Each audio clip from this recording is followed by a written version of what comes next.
Hello. Thank you for joining us for this next installment of the Northwest Chamber of Commerce member interview series. My name is Emily Winters. I'm the executive director here at the Chamber. And joining us today is one of our newest Chamber members, President of Technolegs, David Bishop. David, thank you so much for joining us. Oh, my pleasure. My pleasure.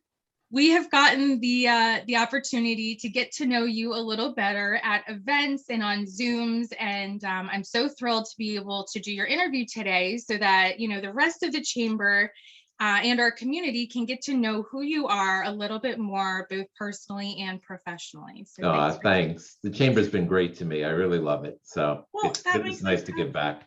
Thank you. Well, we are excited to get to know you, sir. So without further ado, we will get right to it. Okay. So what is it that first got you into the world of IT and website design? It actually was a whole bunch of happy accidents, as Bob Ross likes to say. I went to a small private school on Long Island, and I was graduating, and I said, I want to be a doctor. I'm going to go pre-med. And I applied to all these schools as a pre-med person. Got into a couple of small ones, got into Duke. And I was like, oh, this is perfect. This is like my wonderful school. I'm going to go there. Got the acceptance thing. They said they're going to have a dinner for all the people on Long Island who are coming in. That day, I got a letter saying they waitlisted me instead. They made a mistake. So I had already told all the other medical schools that I wasn't going there for pre-med. I was going to Duke. So I had no place to go. I had, however, gone to the school called Carnegie Mellon in Pittsburgh, which is a well-known tech school. Yeah. This was at the time, I'm going to date myself, when computers first came out. And my school got one of the first IBM PCs that were like those big, huge gray boxes. And I kind of pulled around with it a little bit and said, yeah, this is pretty cool. So because of all the stuff with Duke, that's how I ended up getting into tech, and I've never looked back. And it turns out I met my wife at that school, so it really worked out well. I love that. And like you and Bob Ross said, a lot of happy little accidents. Yep. I love that. Okay. Definitely. Totally unplanned. Definitely not the way I had looked at it. Did you have any interest in technology or anything prior to this, or this was just like a new wave? Well, technology just started at the time, which we're talking in 1983, 82. Yeah. And so I played around with it. We had these computers. Somebody donated. Somebody's father worked at IBM, and so they got a donation of like 4 of these machines. Okay. And I played around on them, and I said, "Oh, this is kind of cool." And I picked up like one of those little Commodore VIC-20 things for $200, which you can go look up on the internet what those were. But they were little tiny home computers, and I just fooled around with it. And I said, "Yeah, it's kind of cool." And then once I went to college, I learned the business aspects of it. And, that really was like, okay, this is a good thing. Well, what a great origin story. I like that. Okay, now, since you got into the field, what is it that you love most about your field? Well, I mean, the amazing thing about it is that it's much like the medical field, in that there are so many changes that go on every day. I mean, you look at the tech field even a couple of years ago. I was just looking back at some of the websites that I've worked on, and they would never be looked at now. And it's only been a few years. Technology changes so fast. You have to do so much reading, so much work to keep up on it. You can't specialize in everything. You have to pick your focus. And to me, that was a lot of fun. It keeps me engaged. It keeps me active. I love meeting the people, meeting all these people, all these clients, all these different customers, the people who work in the offices.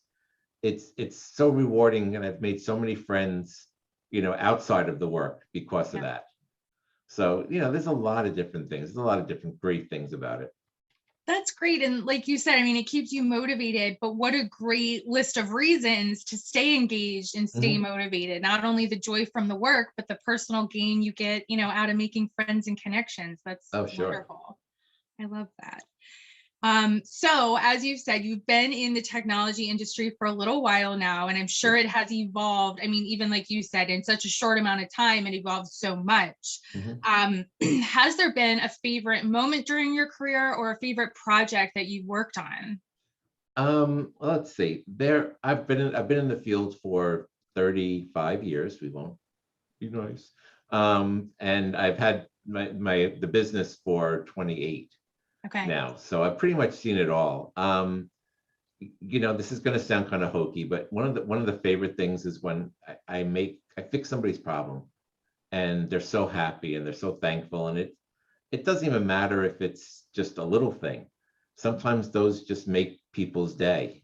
Um, it's kind of the joy that you get from doing a good job and getting, making somebody's day and making somebody happy. I did have one experience where I found out back in the early days of Microsoft Windows, there was a way to customize it and be able to put up different screens. And it turned out that Microsoft didn't even know how to do this. And I just stumbled onto it because I was trying to fix a customer's question. And I did all this thing and I said it worked and they were very happy. And so I posted something about it back in CompuServe days. And all of a sudden I started getting phone calls from Microsoft saying, how did you do this? What was it? And so I was like, wait, you guys built this thing. You don't know, it's like right here. So they were like pretty happy. And I was like, wow, this is cool. That's a moment. That's a moment Yeah, to remember. definitely. And I'm sure too, over the years, you've seen people who are very hesitant about learning technology. So you probably see both types of people involved with how much they know about it. Oh, So sure. to them, you're like a lifesaver. I mean, to get on and help you with something, that's a big deal. Yeah, and it takes a lot of patience, especially with the people who think they know what they're doing, as opposed to the one, there are a lot of people who don't know what they're doing and they're very understanding that they don't know Yeah. what they're doing. Yes. Those are great. It's the people who don't know what they're doing but think they know what they're doing that require the gentle touch and the soft hand, and it's always fun to work with people like that. Yeah. Enjoy the learning moment, Yeah, right? exactly. So, how about any interesting or memorable experiences to share? I mean, obviously, Microsoft calling you, trying to understand how you're making things happen is a great one, but anything Yeah. else? I mean, we've had so many things. There's a whole, if you go onto Reddit or Twitter, there's a whole thing called Tech Support Board, and it's Oh, for all these amazingly disgusting things that have happened. And I've gone into sites and I've looked at their computer systems, and you would not be blown away at what you could find in there. Dead mice in computers, it happens more often than you think. I had a client who bought a machine and they swore that this was a great server for their office. And I said, nope, it's built from parts. It's not going to work right. It doesn't do it. The machine melted, caught on fire and melted to the ground. Just a puddle of plastic came in the yeah, morning. They were fine because we had them backed up and everything, but still, yeah, it was definitely not a good thing. yeah, You find a lot of things like that. Um, sure. Outside of work, fun little fact, is I've met every president since Bill Clinton. Okay. Personally, I've worked my way through. I did see Donald Trump before he was president. Okay. Didn't see him while he was president. Okay. And I saw Biden while he was vice president, not while president. So that's kind of a fun thing. That I'm is. looking forward to keeping the streak going. That's a good conversation starter too. Mhm. I love Yeah. that. Love a little piece of trivia. No, obviously, I mean, you're very successful. You're very good at what you do, and Mhm. and you seem happy about it. I mean, it's very contagious to have that kind of attitude and to want to Yeah. be engaged. Um, when you work throughout your days, is there a word or a phrase that you live by, work by, anything like that?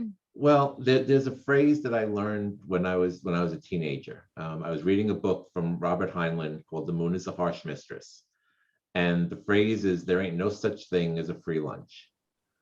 And that can mean many things to many different people. Some people look at it and they say, well, it means that there's always something hidden behind what you're looking for. I always look at it more as there's work involved in everything you do. If you're doing a shortcut for something, you're going to pay for it somewhere else down the road. And I use it when I'm doing my work, is I always look for all the different possibilities that could happen and try to fix those problems before they occur so that I don't get burned by doing a shortcut down the road. But that's been a phrase that stuck with me, even as a teenager. That's a great phrase. I mean, even just to remind yourself to have that piece of thought. I mean, that's a great phrase. I like that. A lot of hidden meaning too, like you said. How about any sounds or noises? I mean, in the tech world, do you have to work to complete silence? Do you enjoy music on in the background? How's your setup look? I go all over the place. Okay. One of the great things is especially with COVID, is that I was able to really get away and work remotely. And I learned how to do that. We used to have an office. We had 5 employees at my peak in New York before I sold the business.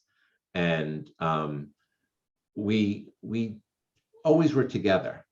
And then when COVID hit and we all split up, we found out we could do it from anywhere. Yeah. And I have a nice vacation house that my wife and I have up in New Hampshire. And I love going up there. I love listening to the ocean breeze.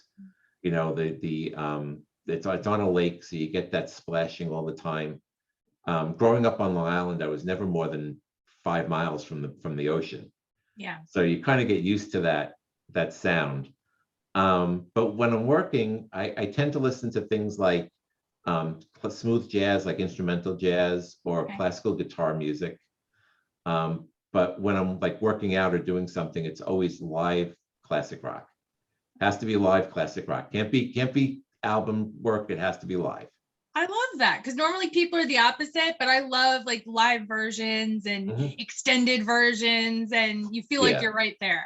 I love going to concerts and my free time and seeing live shows, seeing live comedians. So it's always that live aspect that really gets me. I like the connection. I love that. That's a great perspective on music. So obviously we know about your history with the almost med school transition. Almost Dr. Dave. Almost, I love that. Almost Dr. Dave. But is there another profession maybe we don't know about that you would like to attempt or would have liked to attempt at some point? I mean, I love to paint. I Bob Ross type, but I love the painting landscapes. I've worked with oils a lot. The paintings behind me are not mine. I will say that. They're waiting for a home on the wall. But I love art. I love painting. I love art of all kinds. I've probably done 50 or 60 paintings in my life. I would like to get back to that more. There were times when things were too busy and I couldn't spare the time. But I would love to do that. I'm also a closet musician, so my bucket list is to learn bass guitar and be in a rock band. I love so it. That would be my other career. You have this entire artsy side of you that I wasn't expecting, but that's great. I mean, what great outlets to have and create, and I mean, just to be inspired. I love that. Yeah, I think people focus, especially in my industry, they're so like laser focused on being a tech and being into that they don't see the rest of the world out there. Understood. Yeah. I think that's spot on. So our final and probably the most important question that we ask during this whole series is, what is the one business lesson you wish you would have learned prior to starting your career? Well, as you probably have figured out by now, I don't talk in short bursts. I tend to go on. So of course I don't have one business lesson. I probably have three good ones that I would tell people who are just starting out, especially. One is not everybody will be as honest as you are. I'm one of those people. I don't have the lying gene in me. It has hurt me a lot in business because I tell the unvarnished truth, and sometimes that can actually be a little bad. Yeah. But that's the way I'm built, and I will never change, and I don't want to change. I want to be that way. However, people will take advantage of you, and people who are not honest will take advantage of an honest person. So you have to watch out for that. The moral compass is much more important. You roll with it, but that's what happens sometimes.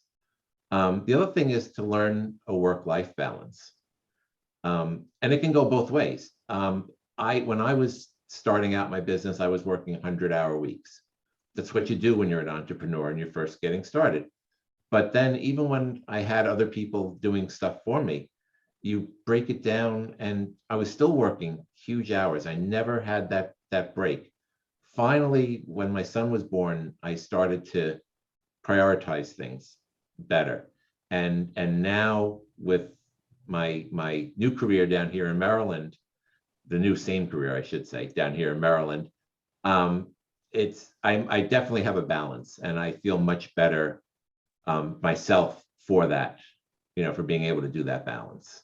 Right. The other thing is just learn to go with things. You'll find your joy comes from most unusual places. Places you don't expect. So just learn that as things change and as life goes on, just enjoy it, because you never know where you're going to turn out. I didn't know I was going to meet my wife after we dated in college and didn't see each other for 28 years or something like that. Who would have picked that kind of way to come back together again? Yeah. But it happens, and you just have to, sit back, enjoy it, and make the most of everything. I love that. What great wisdom to impart on us today. I mean, all great lessons. And again, applicable for both personal life and professional life. I mean, all around great lessons to have and to carry with you. Thank you. Thank you.